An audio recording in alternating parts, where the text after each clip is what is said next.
All right, let's get started.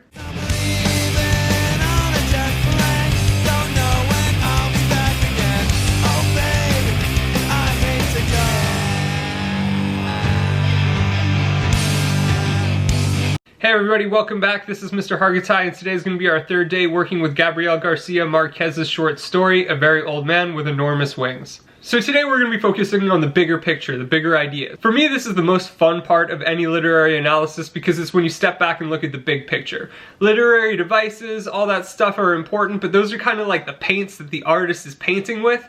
The theme and the discussions about what he's trying to say, that's the big picture. So some quick hits on theme. It's universal. It's not plot specific. So if you have character names or things like that in your theme statement, not a very good theme statement. Next, it's never too basic or cliche.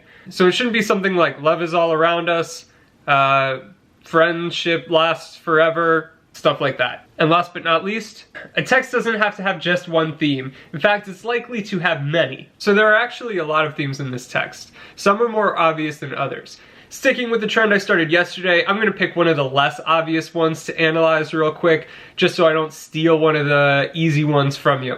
So in order to talk about this theme, I'm going to use a lot of the evidence that I talked about yesterday. So if you haven't seen that video, you might want to go back and watch it. Extracting your theme. So we have our pieces of evidence here, right? Our first one, Marquez writes, the parish priest had his first suspicion of an impostor when he saw that he did not understand the language of God or know how to greet his ministers. From this, we get the idea that Gonzaga is kind of missing the bigger picture here. He's also stubborn in that he refuses to consider that Latin might actually not be the language of God. As we said yesterday, when you find an old man with giant wings, asking whether or not he speaks Latin seems kind of a weird thing to focus on. Second piece of evidence, he promised to write to his bishop so that the latter would write to his primate so that the latter would write to the supreme pontiff in order to get the final verdict from the highest courts. So here he keeps saying like, he's gonna send one letter and then the person he sent it to is gonna have to send it to the next person higher up. Boop ba doop ba doop ba doop. Basically, Gabriel Garcia Marquez is kind of poking fun at the bureaucracy involved with organized religion here.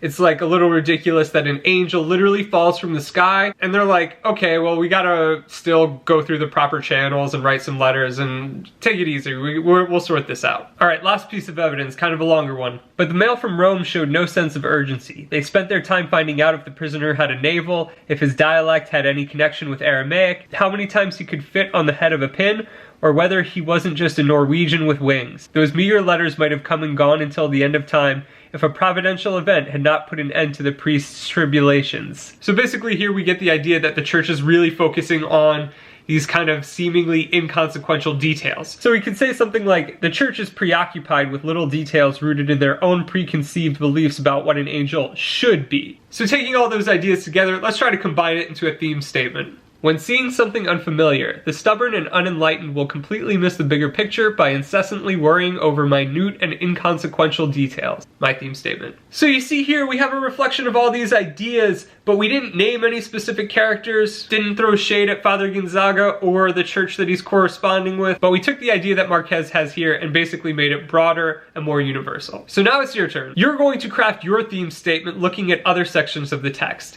Remember, the one that I just did and wrote about is off limits because I already covered it. After that, you're going to have a quick class discussion where you share with your peers your theme statement to try to get some feedback and revise it as best you can. You'll also get to test out your evidence during this time. Then you're going to go back and complete your response, backing up that initial theme statement with context, evidence, and analysis. As always, 2 pieces of evidence is what we're looking for. All right, thank you all very much for your attention. I hope your discussion goes well today, and I look forward to seeing you next time.